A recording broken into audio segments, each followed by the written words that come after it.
तो एक पूरा महासंग्राम का जो है ना, एक महाआंदोलन का ये रूप ले लेगा। मैं आपसे मेरा सवाल ये है कि अगर बिहार सरकार इस आंदोलन से नहीं जुटती है तो अगला आपका क्या स्टेप रहेगा और क्या इस आंदोलन का बिहार सरकार पे कितना असर रहेगा, वो मैं जानना चाहता हूँ आपसे। देखिए विजेंद्र जी, आपके सवाल से पहले उत्तर देने से पहले कुछ और एक थोड़ी सी बात मैं ऐड करूँगा कि ये जो मसला है BT एक्ट 1949 का, ये बहुत पेचीदा नहीं है। बस क्या है कि यहाँ के जो हुक्मरान जो लोग हैं उनकी नीयत में फ़र्क है जी।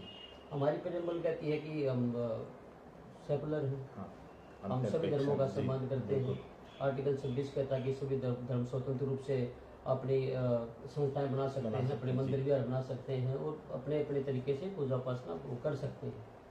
तो केवल मंदिर जो महाविहार है उसकी मुक्ति का ही मसला नहीं है, उसके अलावा हमें हमारा पर्सनल लॉ भी चाहिए, जैसे दूसरे धर्मों के पर्सनल लॉ हैं, दूसरे धर्मों के बोर्ड हैं, पर्सनल बोर्ड हैं, वो अपने तरीके से विवाह, अपने तरीके से पूजा पत्ती रावड़ी उस तरीके से करते हैं। तो उसी तरीके से बहुत भिक्षु उपासक मिल करके अपने हम धर्म के नियम कायदे जो विनय है, विनय के अनुसार काम करें और उसी ही तरीके से समाज में और उसमें दुनिया में धर्म का प्रचार यानी कि बौद्ध विनय के रूप में जो है एक बौद्धिस्ट पर्सनल लॉ जो है वो देश में होना चाहिए। उसकी भी डिमांड है। जो आप ये कह रहे कि बिहार सरकार ना माने, तो ऐसा हो नहीं सकता बिहार सरकार ना माने। मैं बिहार सरकार को, आप जो सोशल मीडिया के साथी हैं उनके माध्यम से चेतावनी के लिए एक बात कहूँगा कि आप देखते हैं गूगल पे कि हम कितने लोग हैं बिहार सरकार, तो गूगल पे आप चेक करते हैं तो बहुत कम संख्या मिलती है बौद्धिस्टों की,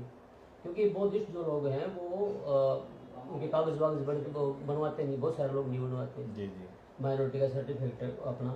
लेकिन जो लोग बाबा साहब डॉक्टर अम्बेडकर को मानते हैं भारत में, सारे के सारे शेड्यूल कास्ट, खतीब हो गए, तो वाल्मीकि हैं, उसमें धानुक हैं, चमार हैं, और ये सारे जो लोग हैं इस तरह के जो वो बाबा साहब को मानते हैं, बाबा साहब भगवान बुद्ध को मानते हैं, बुद्ध के शासन को मानते हैं, बुद्ध के धम्म को मानते हैं।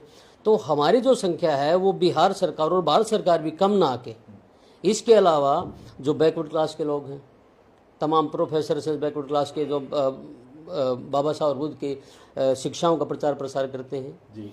अगर बिहार सरकार इस बात को नहीं मानती, हम 12 मई तक वहाँ पहुँचेंगे, तो वहाँ से पटना भी दूर नहीं है जी। हम वहाँ घेराव करेंगे, मुख्यमंत्री का घेराव, बिल्कुल घेराव किया जाएगा। और मुझे नहीं लगता कि अब जो सोशल मीडिया के बंधु पत्रकार हैं उन लोगों ने इतनी चीज़ें बताई हैं, इतना मतलब अवेयर किया लोगों को, इतना जागरूक किया है कि सरकार तक बात पहुंच चुकी होगी जी। और बिहार सरकार भी, हाँ, और अभी चुनाव भी है, हाँ। अगर हमारी बात नहीं मानते तो हम अक्टूबर में चुनाव में दिखाएंगे बिहार सरकार को जी जी। यानी कि बिहार सरकार को किसी भी हालत में झुकना ही पड़ेगा, हाँ, BT एक्ट को निरस्त करना ही निरस्त होगा, बिल्कुल पूर्ण रूप से निरस्त करना। केवल निरस्त नहीं होगा, हमारा बोर्ड भी बनेगा, हमारा पर्सनल लॉ भी बनेगा। यानी कि ये जो है, ये जो आंदोलन है, इसके मतलब इसका जो हम पोस्ट रूप देख रहे हैं वो सेंट्रल गवर्नमेंट के साथ रहेगा फिर कि बौद्धिस्ट पर्सनल लॉ जो है वो बनाया जाए देश। नहीं, इस पे ऑलरेडी काफी कार्रवाई हो चुकी है और एक बिल ड्राफ्ट करके भी केंद्र सरकार के मंत्री, कानून मंत्री अर्जुन मेघवाल जी को हमने खुद पर्सनली जाके दिया है जी जी जी। हम गए थे संसद भवन में, उनको हमने बाय हैंड दिया है। और हमारे सांसद रवि कुमार जी ने भी, और थोल थिरुवल्लम जी ने हमारे साथ चल के उनको दिया है। और इस मुद्दे पे अभी 2 दिन का यहाँ कॉन्फ्रेंस भी हुआ है और लगातार इस पे काम चल रहा है। ड्राफ्ट ऑलरेडी दिया हुआ है, पूरा बुद्धिस्ट पर्सनल लॉ, क्योंकि जब सिखों का आनंद कर है या ईसाइयों का अपना रीति रिवाज का है, उनका शरीयत है, मुस्लिमों का, इधर हिंदू में रिजेक्ट है, इनके अपने लॉ हैं, तो फिर बौद्धों का क्यों नहीं होना चाहिए। और ये हमारी बहुत पहले से मच अवेटेड डिमांड है और जिसपे हमें सफलता की उम्मीद दिख रही है। और महाबोधि टेम्पल BT एक्ट 1949 को रिपील करना कोई बड़ी बात नहीं है।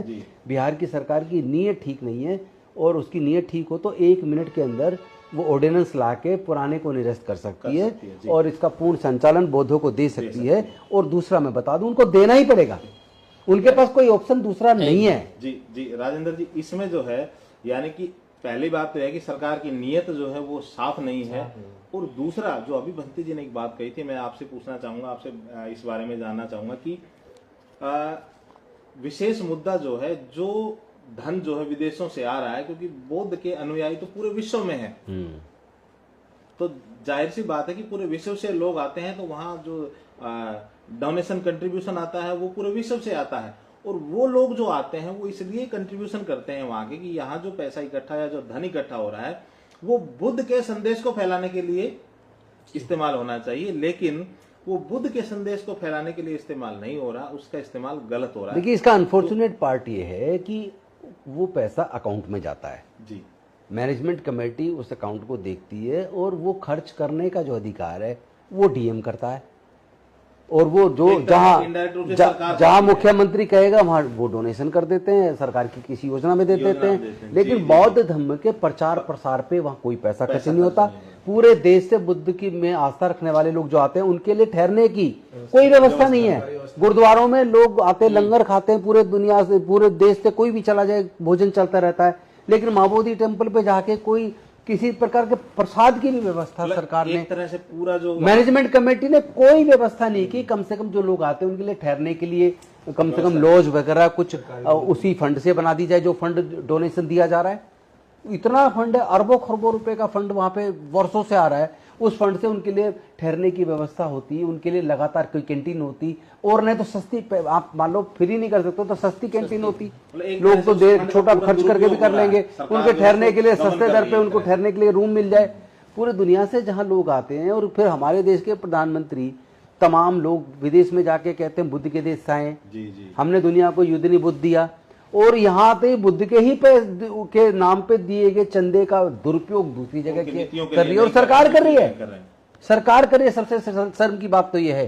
और दूसरी बात इसमें ये बताइए कि माँ बोधि टेम्पल में उसके मैनेजमेंट कमेटी में किसी दूसरे धर्म के व्यक्ति का क्या काम? सरकार आखिर आंख मीच कर, सरकार क्या ये सोच रही है कि जैसे कबूतर सोचता है बिल्ली को देख के आंख मीच लूंगा तो जान बच जाएगी? जान उड़ने से बचेगी, नहीं मारा जाएगा कबूतर।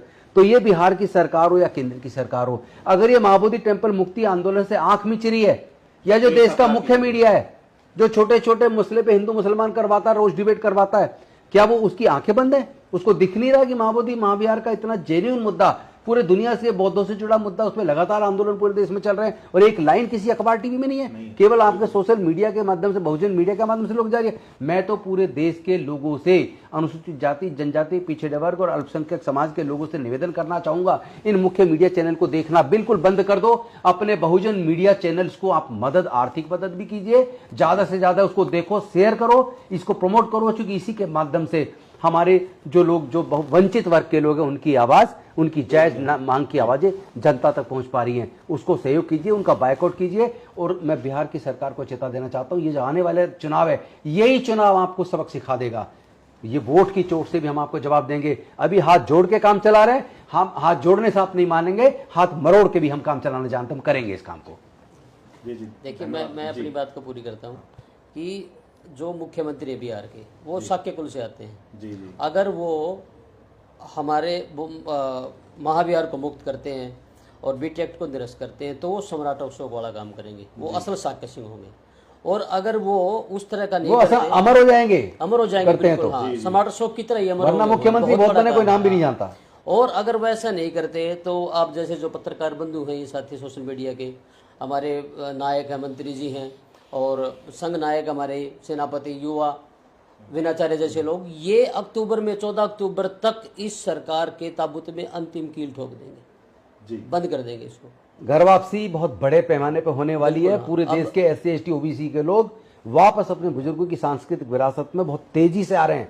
आज की डेट में कम से कम 15 से 20 करोड़ लोग हैं भारत में जो तथागत बुद्ध के धम्म को आचरण में उतारते हैं, उसको मानते हैं। बेशक से अभी उन्होंने डिक्लेरेशन ना किया हो सकता है जब अब की बार सेंसस होगी तो डाटा बहुत बड़ा दिखाई देगा ना। जिस तरह से बंते जी ने बताया कि अभी जो है हमारे पूरे SC ST OBC समाज के लोग जो वो एक तरह से बुद्धिस्ट हैं, तो देखा जाए तो इस देश में 70% से ज्यादा आबादी जो है वो प्रत्यक्ष और परोक्ष रूप से बुद्धिस्ट ही है। पहले तो पूरा ही भारत बौद्ध था, बौद्ध में था। सम्राट अशोक के टाइम पे म्यांमार से लेके काबुल, कद्दार तक, ईरान तक सारा पूरा बौद्ध था। अब बेशक बांग्लादेश अलग बन गया, वर्मा बन गया, उधर अफगानिस्तान बन गया, पाकिस्तान बन गया, भूटान, ये सब पूरा एक ये एक वृद्ध भारत था। जी, जी। और वो जो अखंड भारत था वो पूरा बुद्ध का शासन था, जहां भी खुदाई होती है तुर्की तक सब जगह तो बुद्ध निकल रहे हैं। तो कितना छुपाओगे और कितना दबाओगे? अब ये आंदोलन दबेगा नहीं, सफलता की ऊंचाई छू कर रहेगा। बहुत बहुत धन्यवाद आप सभी का। शुक्रिया।